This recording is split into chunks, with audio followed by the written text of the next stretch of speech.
ingat lawanan ini Link. Link dari segi maneuverability-nya enak. Tapi kalau dari Natalia, seenggaknya pro player masih bisa menebak kemana arah dari seorang Natalia akan pergi. Wow, iya. Ini udah menarik banget sih dari komposisinya, dari draftnya. Dan ini pastinya kalau dari game kedua, kayaknya bakal semua tergantung eksekusinya sih. Karena kedua draft ini udah memiliki game plan yang unik dan juga yang sangat-sangat kontras. Betul. Dari tim EVOS Icon mereka benar-benar menghindari war yang ada. Mereka ingin bermain cerdik, culik-culikan, dan berfokus terhadap turret. Tapi GPX dengan memiliki satu Faramis tentu war mereka sangatlah kuat. Tapi akankah kedua tim ini bisa mengeksekusi dengan baik dengan draftingan yang ada? Mari kita saksikan bersama-sama di game kedua. Best of 3 series, The Blue, their base. Oke, kita lihat dulu nih di emblemnya ya. Karena Ray, dia menggunakan Linknya membawa Killing Spree. Dan untuk Sutsujin dengan Natalia membawa High and Dry. Jadi sama kayak Wise ya yang menggunakan Natalia di MPLPH. Iya, dan kalau udah kita ngomongin High and Dry, damage potensi dari pick off-nya dari seorang Sutsujin ini udah bakal tinggi banget. Tapi yang Choji katakan tadi adalah nanti bagaimana untuk contest lord-nya. Itu yang bakal jadi struggle utama sebenarnya dari Sutsujin. Atau mungkin mereka dari teman-teman EVOS Icon berencana untuk fast game aja. Tanpa adanya Lord mereka bisa menang. Kita nggak pernah tahu. Dan kalau misalkan kita lihat dari setupnya Geng Kapak ini lebih ke arah general purpose. Dengan adanya Grok, dengan adanya Link, Clean dan juga Pakito dan juga Faramis. Mungkin memang mereka nggak memiliki magic damage yang besar. Tapi ingat, efek dari seorang Faramis ini bisa memberikan immortal di saat sebelum team fight loh. Tapi kalau menurut gua ya, kenapa EVOS Icon memilih Natalia Jungle di komposisi ini? Itu karena mereka mau silence effect-nya menuju ke arah Ando. Jadi Cult Altar-nya nggak bisa digunakan. Mereka mau langsung burst Faramisnya sebelum Cult Altar bisa dikeluarkan. Ya, berarti timing harus tepat banget ya. Buat langsung masuk ke arah belakangnya. Dan positioning dari Ando harus diperhatikan. Sekarang dia udah maju ke area depan untuk menginisiasi. Karena EVOS Icon memberikan presence-nya. Damage sudah masuk, tapi Dreams masih berani untuk ngeganggu-ganggu. Maju ke area depan, saling haras-mengharas. Ya, ngeliat kedua tim ini gerakannya untuk early game sebenarnya berfokus terhadap farmingan. Khususnya kalau dari Ray sendiri.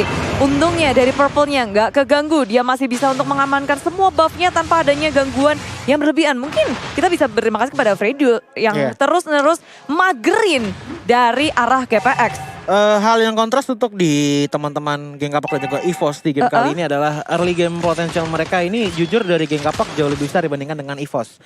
Cuman permainan EVOS ini justru harus bukan bermain siapa yang lebih tebal atau siapa yang lebih sakit. Harus main cerdik, harus main silent-silentan, harus main secara diam-diam. Karena memang di situ power mereka berada gitu loh. Apalagi khususnya dari Masha sebenarnya yang harusnya bisa ngebantu ke arah Sutsujin. Dengan kita teorinya gini aja. Simpelnya adalah Thunderclap terjadi, Natalia finishernya. Itu teorinya untuk dari teman-teman EVOS Icon. Sementara dari Geng Kapak, permainan mereka ini seperti general aja. Laning kuat-kuatan terlebih dahulu, kalau misalkan bisa ambil turret ya udah, kalau misalkan nggak bisa ya udah nggak usah dipaksa.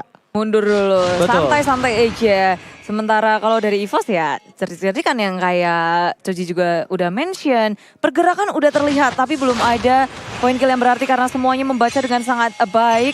Rotasi dari Fredo yang terus membaca.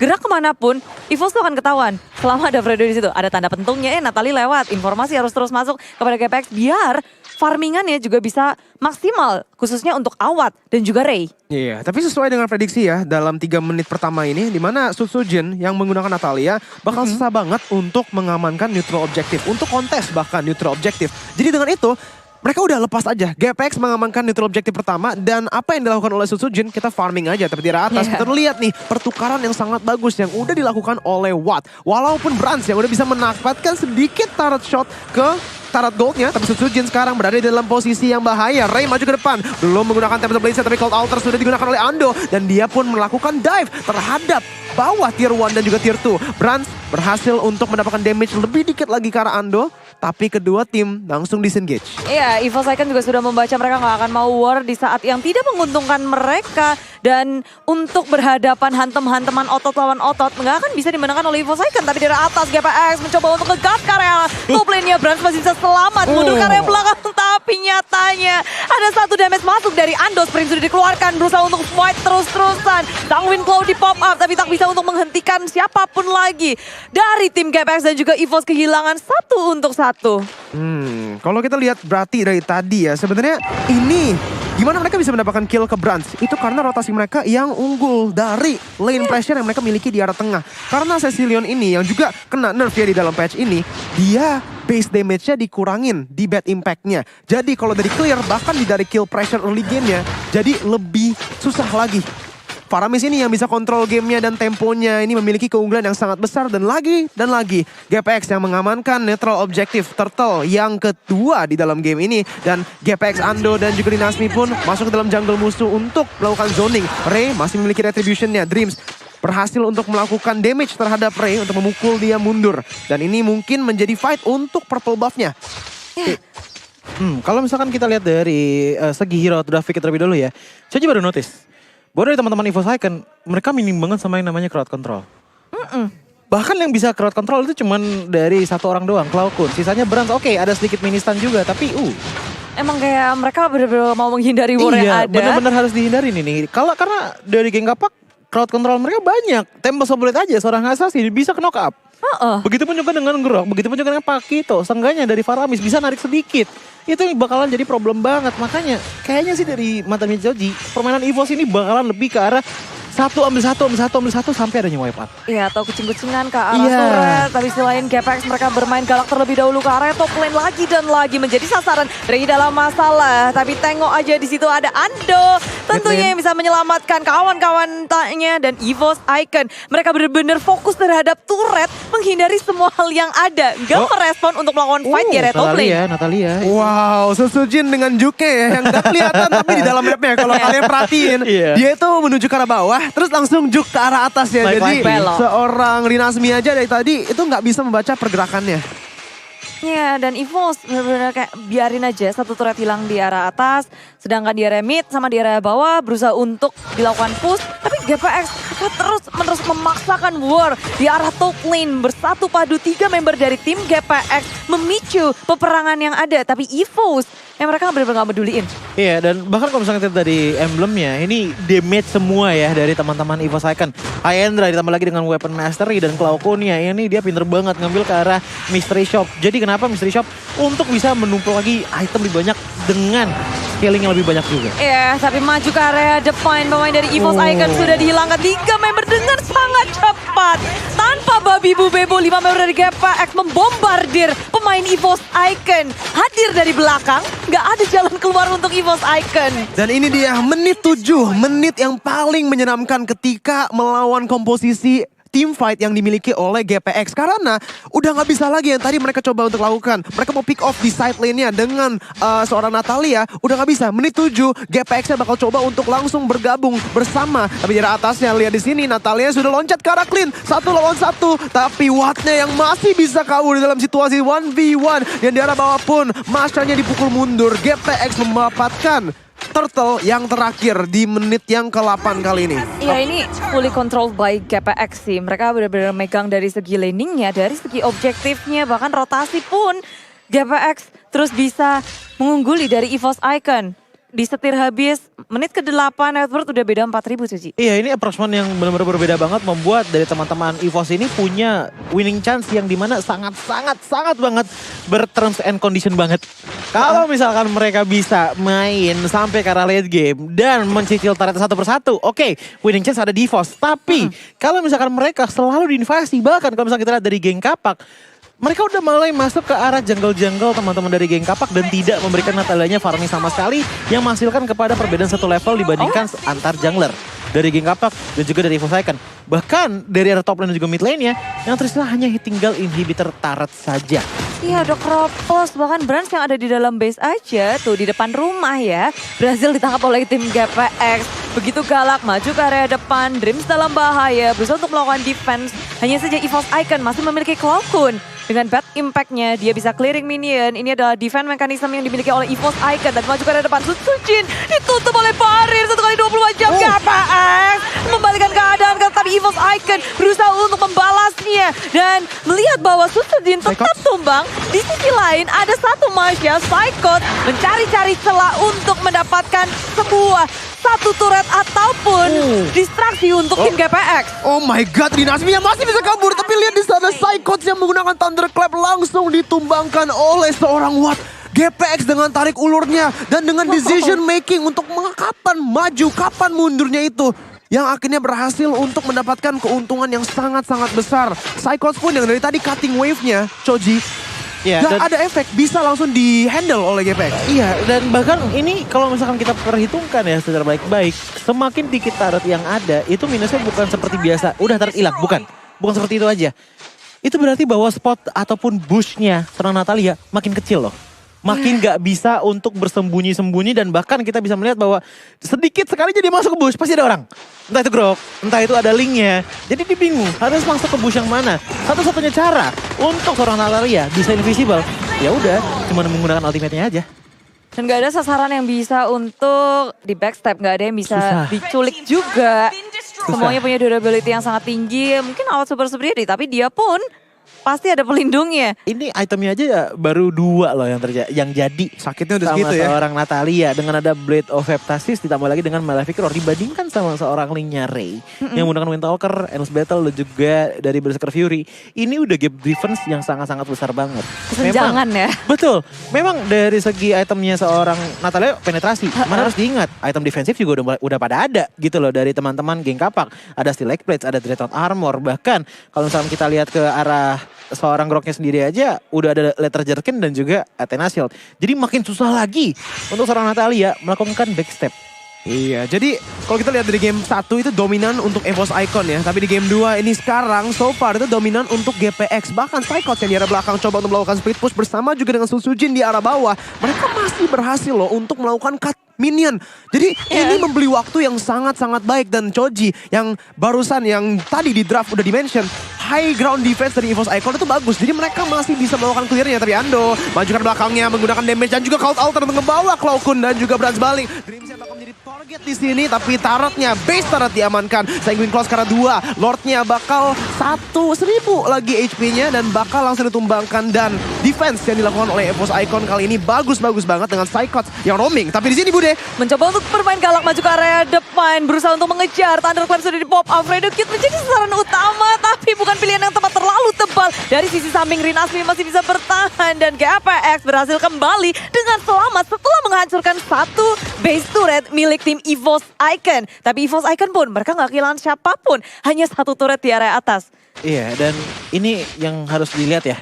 Net worth perbedaan di menit 12 udah 10.000. Perbedaan hampir 10.000 perbedaannya. 8.000 sekarang ya berarti ya. Ya, Ray-nya Iya. udah level 15, begitu juga Rinasmi. 8.500 lah perbedaannya gitu kan dibandingkan dengan EVOS Icon. Apalagi dari yang tadi ya, dari tadi aku perhatikan adalah wattnya sih gak kesentuh sama sekali. Yes. Walaupun dia adalah seorang marksman, Natalia tuh gak bisa maju sama sekali karena defensifnya itu benar-benar gede banget dari frontline dan juga dari backline-nya. Kalau misalkan dari backline ada yang mau coba ambil ke arah clean, Faramis punya Cold Altar. Ya, ini Frodo di area depan sendirian mencoba memancing, tapi Dream Series saja tumbang. Fredo sudah hilang, tapi awal super sendiri di posisi yang tidak nyaman. EVOS Icon mendapatkan 2 member yang sangat penting bagi tim GPX. Di sisi lain, tim GPX mereka bergerak di sisi yang lain, mencoba untuk mencari siapakah yang tertinggal di arah belakang. Tapi GPX nggak menemukan siapapun dan surprise, sudah tertemu satu tanda pentung yang keluar. Dan pemain dari GPX mulai menyisiri semua arah yang ada. EVOS Icon masih bisa selamat, masih bisa mencari celah, mencari momen untuk mereka munculkan di menit yang ke-13. Ray di dalam bushnya, Susujin bakal tertangkap begitu saja, tapi masih ada smoke bombnya. Coba untuk memutar balikan situasinya, berhasil untuk melakukan damage terhadap Ando. Ando mencoba untuk melakukan damage, tapi ini permainan makro dari kedua tim yang luar biasa. Dari EVOS Icon yang menggunakan Psychos sebagai distraction ke arah atas dan mendapatkan 2 kill di arah bawah. Bahkan sampai GPX yang langsung rotasi ke arah bawah untuk mendapatkan kontrol terhadap Lord in Hands yang udah spawn. Ditambah lagi Dreamsnya tadi benar-benar udah tahu banget shot call-nya ya. Udah cepetan geser dikit biar supaya ada ojek penjemputan.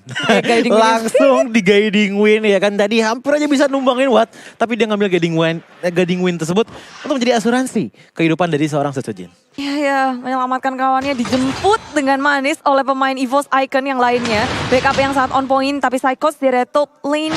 Bar HP-nya udah sampai dihabisi oleh Rinasmi di area top lane. Kali ini dia seorang diri, posisi yang tidak baik. Pemain EVOS gagal untuk menangkap Rinasmi yang berhasil kabur dari tengah-tengah EVOS Icon. Dan lagi GPX mereka memberikan pengalihan isu ketika ada Lord yang berhasil mereka amankan tanpa adanya kontes dari EVOS Icon. Dibalikin lagi oleh GPX yang tadi Psychots berhasil untuk distract. Sekarang Rinasmi 1 lawan 4 berhasil mendapatkan knockout strike dan juga penggunaan ability resource yang sangat-sangat efisien dengan knockout strike-nya dan langsung dengan jab kabur yang udah enhance ya, full stack. Iya, yang memberi movement speed. Ini Cloudcon harus kerja sangat-sangat keras sih. Ya top lane Hitter tadi udah nggak ada, berarti enhance minion sudah keluar. Sengin Close dan juga bad impact-nya ini harus bisa worth it every time. Kalau enggak bakalan ada yang bisa menjadi frontliner. Karena balik lagi, Psychos memang tebal. Tapi dari segi bagaimana dia clear minionnya, itu bakal lama banget. Oke, mari kita lihat di sini di mana Psychos menuju ke arah bawah belakang Ray yang udah tertangkap. Tapi Psychos masih bisa melakukan distraction untuk EVOS Icon di arah atas untuk melakukan clearing dengan Cloudcon yang udah melakukan damage sangat-sangat besar dengan stacknya bad impact yang sudah masuk ke menit 15. Ini bakal menjadi defense melawan Siege yang sangat-sangat berat. Tapi lihat poke damage yang kita bahas di dalam draft. Di mana EVOS Icon masih bisa melakukan poking untuk memukul mundur GPX dan defense-nya masih bisa dipegang oleh EVOS. Iya, satu Lord sudah hilang, pemain dari tim GPX pun gak mau terlalu gegabah untuk langsung jump in ke dalam base milik EVOS Icon. Perhitungannya begitu hati-hati, tapi GPX ketika hati-hati yang mereka berikan ini tentu membawa angin segar untuk EVOS. Oke, Cloudcon masih bisa damage-nya bertambah terus-menerus. Dan dari segi item pun, EVOS Icon bisa menyamai GPX lama-kelamaan. Ini Divine Glaive udah siap dari seorang Sicilian. Ditambah lagi dengan sepertinya lagi menuju ke arah Immortality. Dan bahkan dari Susujinnya sendiri mulai udah ada perkembangan juga dengan dicampurnya adanya Hunter Strike. Dan lagi menuju ke arah Blade Armor.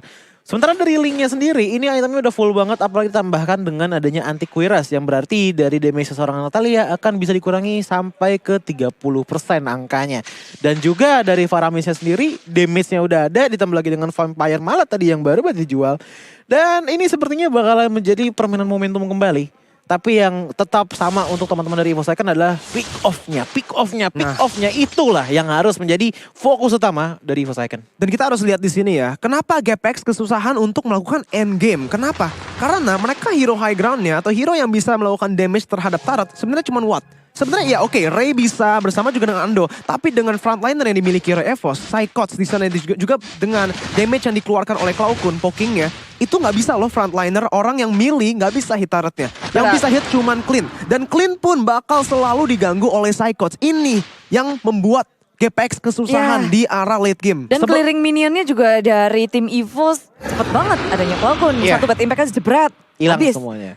Dan bahkan sebenarnya kalau misalkan kita ngomongin masalah push turret ya, aku sebenarnya masih ngeliat ada potensi yang lainnya, itu dari Pakito. Cuman dengan syarat bahwa Groknya ini bisa memberikan stun ke arah depan dan karena di wild charge. Itu bakal ngebuka banget momentumnya. Ya, tapi momen-momen yang akan kita saksikan mungkin dari arah Lord yang sebentar lagi, tinggal beberapa detik lagi itu bakal ke evolve.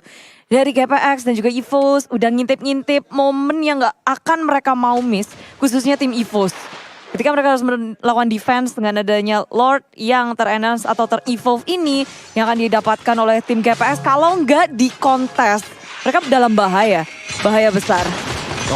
Mari kita lihat di sini. Dream sudah membuka mapnya. Psychos dengan Thunderclap langsung ke arah Ray, berhasil untuk melakukan damage terhadap dia. Di arah belakangnya Susujin maju ke arah Rinasmi dan Lordnya di sini. Retribution tidak dibutuhkan. Watt yang berhasil mendapatkan Lordnya. Brans pun masih bisa melakukan kiting ke belakang, tapi Ray-nya melakukan damage-nya. Brans masih bisa kiting, tapi Rinasmi yang mendapatkan kill-nya. 2 ditukar 1 dan Lord diamankan oleh GPX. Iya, Cloudcon dengan saat manis dia bisa untuk memberikan damage yang maksimal, tapi Lord yang hadir di area top lane, lalu pemain GPX yang udah berada di area tengah tim EVOS, mereka akan berusaha untuk tahan ini, nge-push 3 lane-nya secara bersama. Di area bottom lane ada Rinasmi yang akan menggiring minion masuk ke dalam base milik tim EVOS Icon. Oh gila sih permainan yang tadi itu udah, walaupun di team fight begitu itu sengit banget. Dan kita harus lihat defense dari EVOS Icon di arah atasnya. Psychos menggunakan Thunderclap ke arah belakang. Watt terpaksa untuk mundur dan Cult Alternya sudah disiapkan oleh GPX. Cloudcon coba untuk melakukan damage ke arah Lordnya yang sudah dibawa ke arah mid lane turretnya. Dreams masih bisa menarik ulur dan mereka berhasil untuk defend lagi dan lagi. EVOS Icon di menit yang ke-19. Iya, walaupun masih ada di situ tentu kekuatan untuk melawan defense begitu kuat. Apalagi pemain yang tadi tumbang udah revive semua, udah hidup semua. Berusaha untuk melawan defense hanya saja udah ompong di arah bottom lane pula. Arah atas, arah bawah sudah hilang. EVOS harus lebih bisa memutar otak untuk melakukan defense selanjutnya. Iya, ini sebenarnya dari Geng Kapak bisa melakukan endgame. Asalkan dengan satu syarat, dia bawa high ground. Mereka nggak bawa high ground sama sekali di game kali ini. Bahkan seperti yang tadi Joji bilang, mage damage-nya itu cuma dari tangan seorang Farmi saja. Yang dimana kita tahu dia adalah support, bukan DPS ataupun burst. Di lain sisi, kita bisa melihat bahwa dari Pakitonya sendiri pun udah ngambil ke arah Hunter Strike ditambah lagi dengan Bloodlust X dan juga item-item defensif lainnya. Yang berarti permainan dari Geng Kapak ini menyatakan bahwa permainan di game kali ini seperti permainan biasa. Harus ada defensif dan juga ofensif yang stabil agar bisa mengalahkan teman-teman dari EVOS Icon. Cuman ini berbeda sebenarnya untuk teorinya teman-teman dari EVOS Icon. Yang megang item defensif itu cuma dari Masya doang. Karena mereka tahu di game kali ini harusnya lomba-lombaan damage dengan grafik Susujin seperti ini. Bukan lomba dari segi durability-nya.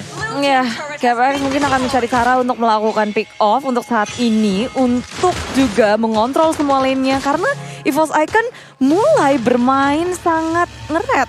Langsung ke arah turret. Sangat cerdik juga untuk memecah belah konsentrasi dari tim KPX. Kalau mereka terlalu berfokus untuk ngandangin EVOS, mereka bisa kehilangan satu persatu turret mereka. Masya udah bergerak area bottom lane, langsung diantisipasi oleh tim GPX. Dan kalau nggak ngelakuin pick off ya, mungkin mereka akan fokus ke area Lord yang selanjutnya. Iya, tapi ini jadi posisi yang susah sih sebenarnya ya. Karena 3 base turret udah diamankan, udah hilang untuk EVOS Icon. Dan berarti mereka harus tetap micromanage setiap lane terus-terusan. Bahkan sekarang udah menit ke-20, ini bakal susah banget sih. Karena GPX bakal memiliki kontrolnya untuk Lord yang evolve di menit ke-21 kali ini. Choji, yang tadi lu udah bilang kan, Natalia bakal susah banget untuk kontes. Kali ini evolve Lord tapi tidak bawahnya, oh Bude. Udah langsung flicker aja kabur ke area belakang, mencoba mencari pengalihan isu bagi EVOS. Tapi EVOS gak berdiam diri, mereka benar-benar mau ngepanis. Rinasvi di area bottom satu yang terakhir memecahkan Immortality. Brans masih ngotot di area bawah. Sementara pemain lainnya EVOS Icon berfokus untuk melawan kontes terhadap Lord yang ada. Gak mau kasih gratis terhadap GPX yang udah melawan setup dengan manisnya. Berusaha untuk bertahan. Dreams di area belakang cukup sekarat. Immortality belum pecah. Tapi Susujin di area depan sudah tumbang terlebih dahulu. Gak akan ada retri untuk melawan kontes terhadap Lord. Begitu melarikan Dreams yang dalam bahaya. Immortality pecah. Dan Dreams tak akan lama lagi menyusul. Susujin 3 member tersisa. Dan gak ada yang bisa untuk melawan kontes terhadap Lord. Brans memang berhasil untuk mempanis Rinasmi. Tapi Lord yang akan mereka dapatkan tentu akan membantu GPX yang nyatanya gak ada Rinasmi. Dan dari tim EVOS pun harus kehilangan 2. Jadi 3 akan melakukan defense sekuat tenaga. Told you bro, susah sekali banget untuk seorang Natalia. Dia ofensifnya memang tinggi, tapi durability dia bisa dibilang 0. Sekalinya dia kelihatan di dalam map, itu bakalan jadi target seluruh warga. Ya seperti ini, target ada di mana-mana, tinggal Tempest of Wind ke belakang, Brans pun tumbang. Berusaha untuk melawan defense terakhir, Cloakin sebagai tulang punggung keluarga, udah gak bisa berbuat banyak lagi. Dan inilah dia, GPX yang masuk ke dalam base milik tim EVOS Icon, menghancurkan defense terkuat dari game yang kedua ini. Pecah telur dari EVOS Icon. Ini adalah kekalahan game pertama mereka. Benar.